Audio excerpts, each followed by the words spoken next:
Okay guys, so welcome to Assetto Corsa Competizione, which is of course the successor of the famous Assetto Corsa.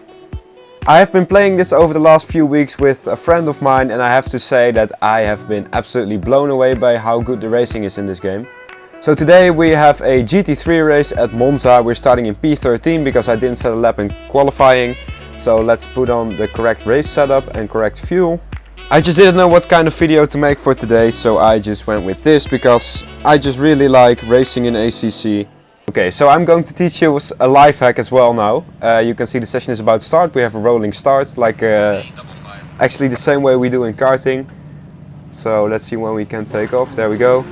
Okay, so what you want to do now, you can see there on the bottom right hand corner of the screen the revs and all the stuff, and on the left there you can see my tire and brake temperature. So what I'm doing now is I'm actually driving with my foot on the brake so that I will have extremely hot brakes by the time the race starts. So that's a really an advantage you can get here. Yeah, what I've noticed in these races is that it's very important to get a good start. You can gain a lot of positions on the start, and right now we're in the midfield, so first corner crash is almost inevitable. There you can see that my brakes are actually overheating now, which is okay because they will cool down before the race starts anyway.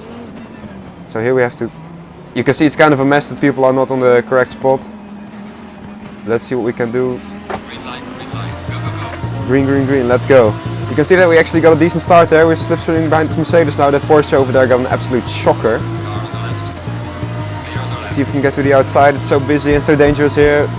Let's go down the middle. Oh, sandwich. Brake a little bit early because I don't want any crashes. You can see there on the indicator that we get very close. Oh, there's a big pile up. Oh no, we got smashed into the rear. And we got damage on the left now. The car does feel a bit shady now, but it's okay. Let's just continue this race. As you can see, our brakes are nice and warm. Brake for this chicane. Let's see if we can go around the outside of this Porsche. Clear on the left. Yeah, we got him. That was a good overtake. Wow. We're already up into P5, so we gained 8 places there, probably by avoiding the stuff that was going on the right hand side there. But yeah, like I said, I do feel some damage on the left rear. The steering wheel is not entirely straight anymore. But hey, nothing we cannot nurse home. Let's see if we can get some more positions. So I saw that the pole lap was actually a 48.9, which is not really that quick. Well, it is enough to get pole in like most public lobbies, which this is. But I've done low 48s in this car, so we should be able to fight to the front. As you can see there, we're already gaining massively on the guys ahead of us. As I almost lose the back end there, there's definitely damage. And actually what's pretty funny, on most forums and most YouTubers actually say that the Lamborghini, which is the car I'm driving right now, is actually not really a great car, which is interesting because I seem to be doing well with this car. But hey, that could just be my weird driving style suiting this car, because I really like the way this car rotates. Like, it has a lot of rotation actually, and brake at about 160, 170 meters. You can see that that's even a little bit on the late side. We need to brake a little bit earlier with this car because that is, oh, as the Ferrari gets an absolute shocker of an exit. Let's see if we can overtake him. He's still there, still there, still there. And we're past him. So his exit was so bad that we actually got past him before the apex of Curva Grande, and we are still pulling away from him. So we got a pretty good exit ourselves. But yeah, what I was saying about the Lamborghini, I really like the way it drives. It has some decent straight line speed as well, especially if you put on a low drag setup, which I have right now. And we can actually see on the left there, we're in P4, on the bottom left there, that P1 has a drive-through penalty. So if we finish the race in this order, a podium is already guaranteed, but of course I want more than just a podium. I want to go for the win, as we again run a little bit wide in Oscari there. And brake. As you can see there, we're gaining quite a bit on the McLaren in front. So if we can overtake him, that would mean P2, because of course P1 still has to serve his drive-through penalty. Hey guys, by the way, what do you think of Monza as an F1 track? I mean, it's like Monaco, it's iconic, but I think the circuit is just a little bit outdated for F1. But I'm happy that it is on the calendar of next year. Speaking of the 2022 F1 calendar, do you actually know what it is?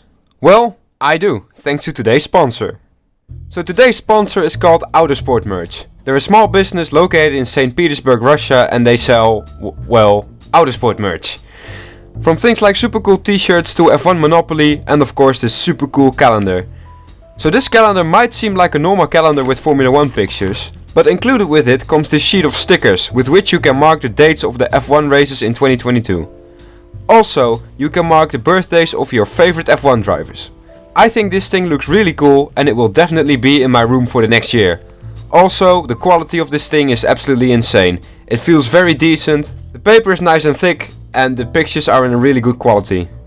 If you also think this thing looks cool, head over to their Instagram page where you can buy their product, at autosport_merch. A link to their page will be in the description down below. Now where were we? Oh yes. Okay guys, welcome back. So we're now still in the slipstream of this McLaren. Oh, we are now right on his tail. Let's see if we can go for a little cheeky move into the first corner there. See if we can go for the dive bomb and brake. He brakes a little bit later than us, but he will probably overshoot the corner. Oh no, he won't. There you can see, that's what I mean with the Lambo having crappy brakes. Overtaking is actually quite difficult. You need to already be beside him before the braking zone. Let's try again into this next corner. We can see he's just pulling away ever so slightly there. Let's try to brake as late as possible so that we can keep with him. You can see that he's actually making some mistakes and carrying a little bit too much entry speed into the corners, and that we now get a rocket exit out of this corner. Let's see if we can go inside to Lesmo 1. Oh, he leaves us the room, which is very kind of him, but it will actually cost him the position, and that's P2 for us. So that's some really great sportsmanship on his side there. I never would have done that. I would have definitely carried it around the outside, but hey, that would just be me, and that's probably because I'm way too aggressive from karting. Oh yeah guys, speaking of karting, this weekend I will actually have my first proper race in karting again after almost 2 years. You can follow everything from the races via a live stream provided by the organization. All information on that, on how you can follow my car races, will be in my Discord server. And the link to my Discord server is in the description down below. So if you want to follow my kart races, join the Discord, all the information will be on there. And of course you will be in a community with fans of the channel and fans of Formula 1 and racing in general. So really it's a win-win situation if you join the Discord, so take a look at the link. As we have a lapped car coming out of the pits there, that's usually not really a good sign, because sometimes these are trolls that just like to take out the leaders, which I don't think is the case right now. Oh, we actually make contact with him. Let's flash him to get out of the way. But he's for some reason not letting us through. I'm flashing my headlights at him right now, but he's just not doing anything. Okay, I think he lets us past, but he keeps the throttle all the way down. So let's see if we can outbrake him around the outside there. Oh, the McLaren goes for a dive from there, and we have a left car and a McLaren up our inside. Oh, and we make contact with the McLaren. Well, that's very unfortunate, but I really couldn't go anywhere there. We actually get a safety rating penalty because of that, but that left car completely screwed us over. We're slipstreaming again with this McLaren. Let's see if we can go for a dive from into Parabolica. No, we cannot. He brakes a little bit later than us. Let's see if we can get him on exit, because he's been quite poor out of this corner. We run a little bit wide, but that's okay. Let's see if this V10 can outpower this turbo V8 ahead of us. We're slipstreaming, we're gaining. He's actually got damage from his rear as well. Side by side and brake. We actually brake on exactly the same time, but because I have the inside, I can force him to the outside, and we got him again. So let's see if we now can actually pull away and not have any stupid lap cars ruin the race for us. But yeah, in order for us to get P1, he would either have to make a huge mistake, the guy that's leading right now, or he just have to lose all pace, maybe by doing something like that. That's lucky. Let's see if we can get him. He's actually in the Ferrari, which is one of my favorite cars as well, but it's just not that quick on this track. Like, I have more success with the Lamborghini. And brake.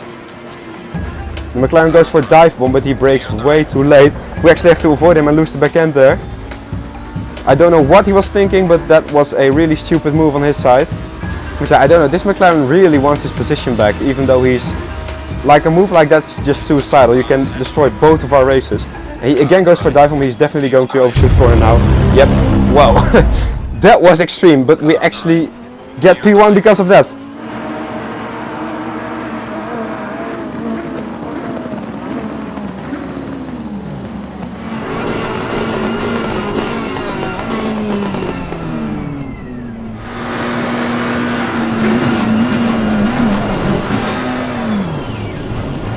So yeah, P1, nice. Slow car ahead. So now it's just a matter of pulling away, setting consistent lap times and not binning it. And we come across the line and do a 48.717, which is a really decent lap time in the race. But hey, we have another lapped car coming out of the pits, which is really annoying. yellow flag ahead, so that's not nice. But yeah, we're definitely going on to the last lap now. So the thing is now to just not bin it and nurse it all the way to the finish line, which is not that long anymore. And oh yeah guys, speaking about my karting race, like I told you, it's going to be my first proper kart race in 2 years. And by the way, if you didn't know, I have been a, well, is it called professional? I don't think so. But I have been a kart racer for like 7 or 8 years now. And I used to always compete in the Dutch Rotax Max Challenge, which is one of the most popular karting classes there is. But because of the pandemic, my career came to a very abrupt and unplanned end, basically. And I'm going to be making my comeback this weekend, so I'm really looking forward to it. Like I said, you can follow it all in the live stream, and all information about that will be in my Discord. Also, you can vote for a driver of the day. You can do that with the same link as you used to watch the live stream. And if only a very small amount of everyone watching this will actually vote for me as driver of the day, I would already win it, because you only need like 100 and something votes to win. So if you guys would be so nice to, if you're not going to watch the live stream, at least vote for me for driver of the day. I will be very, very grateful. If you would like to do that for me, all information about that in the Discord, like I just said. But hey, coming around the final corner now, again we have a yellow flag ahead. There's someone waiting before the finish line, which is dangerous. But I think this is going to be a P1 in the Assetto Corsa Competizione. It has been a really long time since I won a race, but hey, this is one of the best ones I had in a while.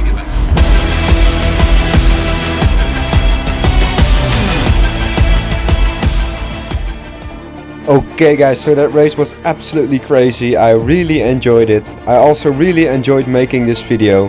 Now if you enjoyed watching this video just as much as I loved making it, please consider giving the video a like and subscribing to the channel. It would really help me if you would do that. Also, if you guys would like to see more ACC content, please let me know in the comments down below. There will be 2 videos on the screen right now that you might enjoy, but for now, that was it. Peace.